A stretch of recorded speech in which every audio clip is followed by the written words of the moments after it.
di Asia dan di dunia gitu. Segitu besarnya hegemoni dua tim ini gitu. Lalu begitu Ronaldo pindah ke, nah Ronaldo juga ngasih impact kuat. Ronaldo, Rooney misalnya, atau kelas 92 ya di Manchester United, Beckham, Giggs dan kawan-kawan itu juga ninggalin legacy. Tapi tetap MU ada sampai sekarang, pemain datang dan pergi gitu kan, tapi gelarnya beda. Walaupun kita bicara juga lalu ada Sir Alex Ferguson juga gitu kan, yang begitu berhasil bersama dengan Manchester United. Jadi udahlah, kita sudahi perdebatan siapa yang lebih besar, karena pada akhirnya pemain punya batas karir. Klub ya selama manajemennya benar dan bisa regenerasi dan bisa mendatangkan pemain bintang, bisa memanage bisnisnya dengan baik, dia akan selalu tumbuh dan berkembang gitu. Dan kayaknya jarang ya ada klub yang stabil di urutan 10 besar dengan pendapatan terbanyak yang terus tumbang gitu, terus degradasi, terus menghilang gitu. Dulu kalau kita ingat ada Parmalat gitu kan, ownernya bangkrut, udah habis gitu. Terus ada Lazio juga sempat mengalami masalah finansial gitu. Juventus pun degradasi karena dihukum Calciopoli, bukan karena masalah finansial atau nggak berprestasi terus menurun gitu ya. Leeds United juga finansial bermasalah, terus dia turun ke bawah gitu. Jadi sebenarnya selama bisnisnya di-manage dengan benar dan bisa terus berprestasi, klub itu akan survive untuk waktu yang sangat panjang gitu. Sekarang kan rata-rata klub umurnya udah 100 tahun atau mendekati 100 tahun atau lebih gitu. Jadi sepanjang itu sebenarnya. Sementara pemain katakanlah kayak Messi gitu, dia debut di usia berapa, 17-an, profesional kan, sekarang usia 32, dia udah semakin menurun dalam 2-3 tahun terakhir. Walaupun secara statistik dia masih paling leading di La Liga, tapi kita bisa lihat performa Messi memang nggak sama seperti 5, 8, 10 tahun yang lalu gitu. Jadi ada usia produktif untuk atlet gitu. Mungkin beberapa pemain lah yang bisa nembus sampai 40 tahun kayak sekarang mungkin yang masih aktif, Buffon, terus dulu ada Maldini, siapa lagi, Costa Curta, siapa lagi yang bisa bertahan sampai 40 tahun. Ada beberapa lah, tapi nggak banyak gitu. Biasanya rata-rata mungkin di usia 33, 34, 35, lalu udah harus untuk memikirkan pindah ke, sekarang udah ada banyak pilihan ya. Liga Cina udah berkembang banget dan bisa bayar dengan mahal. Lalu ada MLS di Amerika juga gitu yang punya prestis dan bisnis yang juga oke gitu di sana, perputaran uangnya, dan sanggup bayar pemain-pemain bintang dari Eropa gitu. Tapi gue tetap akan menjadi fans Barcelona apapun itu, dan sebenarnya udah siap-siap gitu.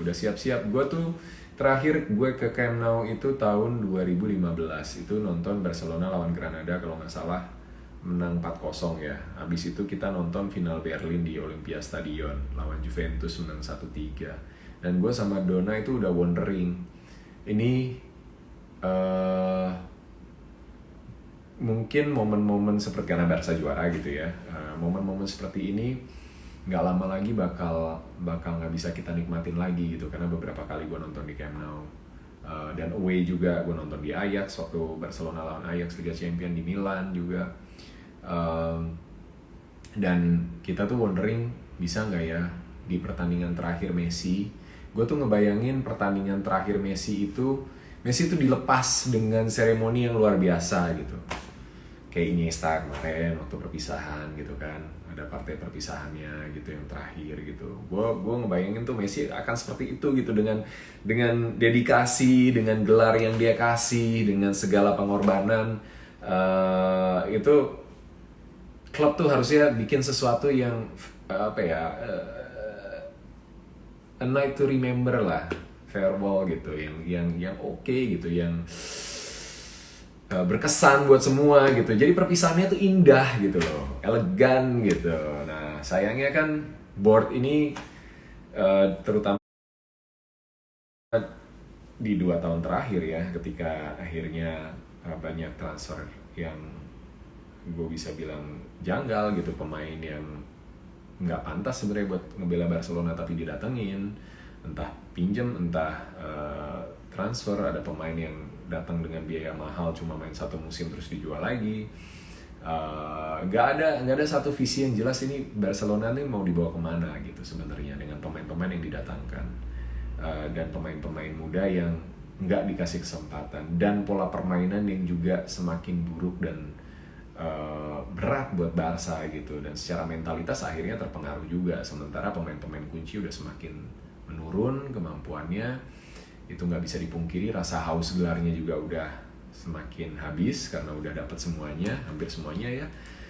Lalu pemain-pemain yang prospek untuk jangka panjang yang didatangkan yang masih muda juga jadi agak kesulitan beradaptasi karena begitu banyak intrik dan konflik yang terjadi gitu. Jadi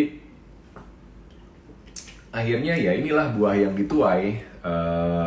Walaupun kita belum tahu ujungnya akan seperti apa, tapi rasanya it's happening. Messi bakal pergi dari Barcelona, dan ya penyesalan gue cuma sebagai fansnya Barca ya, yaitu kenapa harus melepas seorang Messi seperti melepas seorang Ronaldinho, seperti melepas seorang kalau Figo agak beda ya karena dia dibajak kan sebenarnya, tapi bisa lepas itu juga lucu sih. Ronaldo dulu mungkin, jadi ya realitanya seperti itu, dan bukan perpisahan yang indah kalau beneran pergi. Tapi ya mau bilang apa, cepat atau lambat itu pasti akan datang kan. Dan sekarang penasaran aja Messi di luar Barca akan seperti apa. Dia kira-kira akan bergabung kemana. Gue bahas di Twitter secara dari sisi finansial yang benar-benar sanggup dalam kondisi apapun ya. Ini konteksnya bicara dari sisi finansial. Dan sanggup dan mau itu hanya PSG dan Manchester City. Kalau yang sanggup,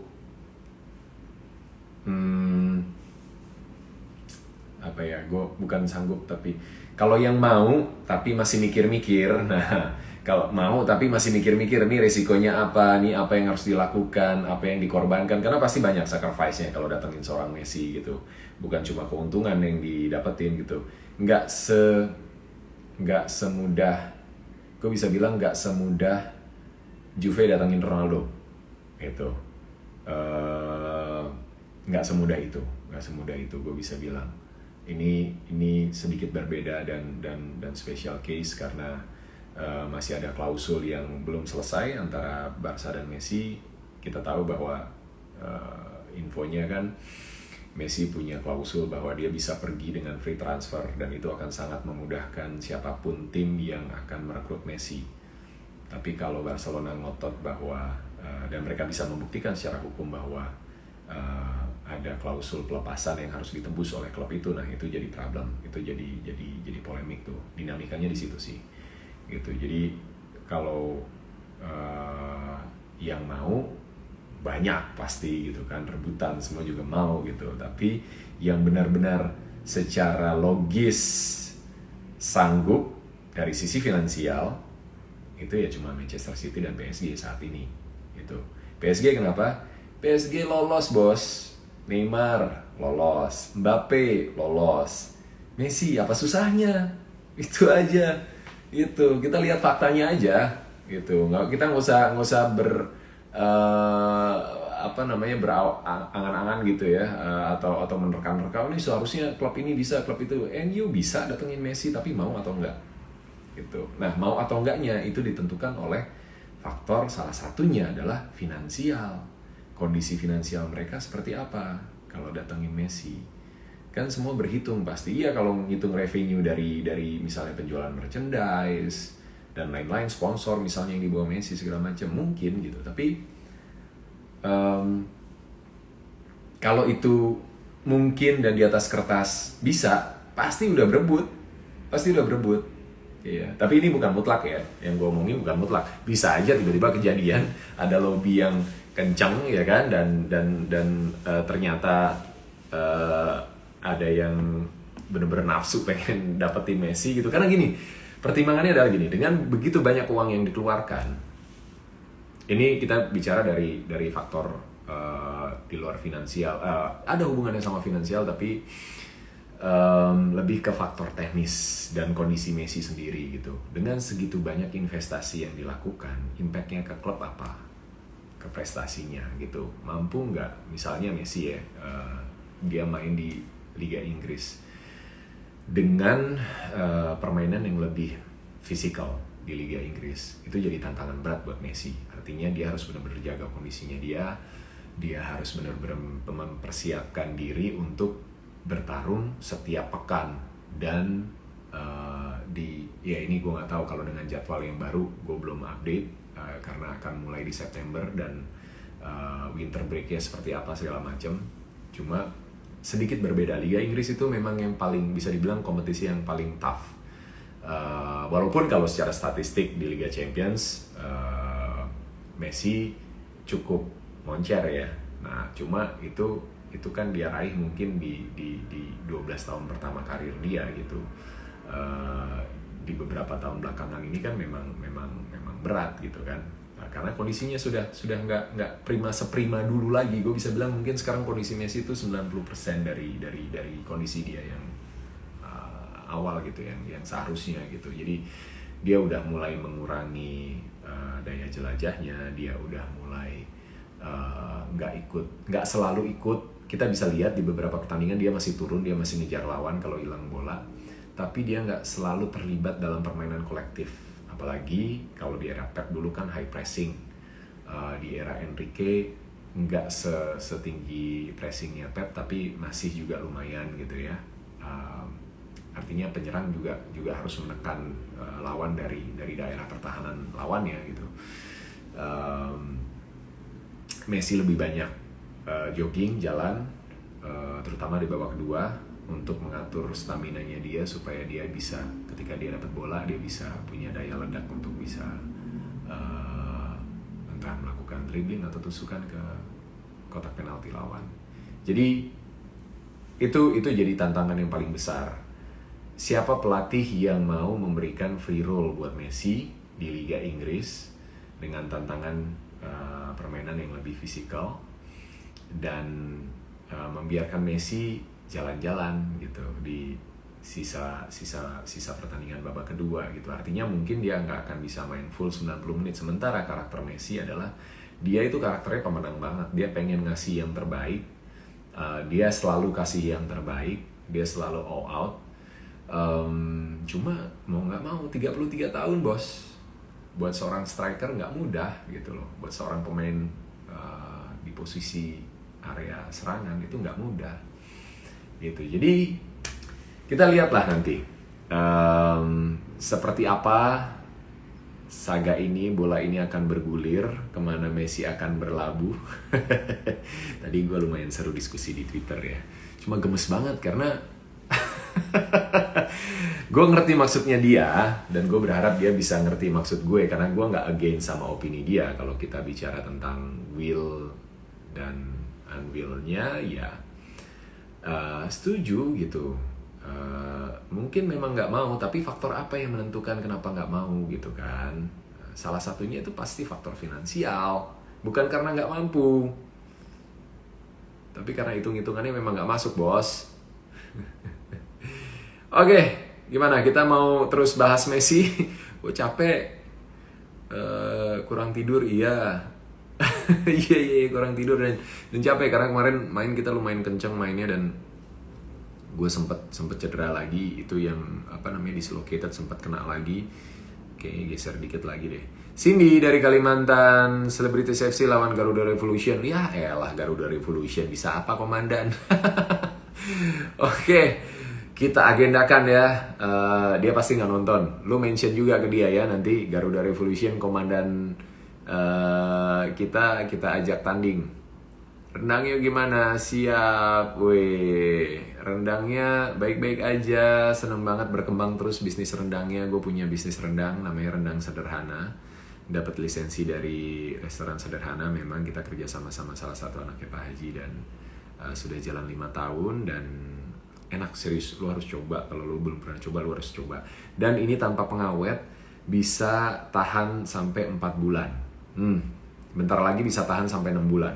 Jadi kita selalu riset dan kita kembangkan supaya walaupun tanpa pengawet tapi awetnya bisa lebih lama lagi gitu. Nelson, salam dari fans Barca di Jepang. Siap, Messi hengkang iya. Rian di Bandung, halo. Jenny Timur Leste Bella, halo. Kluina lagi apa? Udah tidur, dia capek.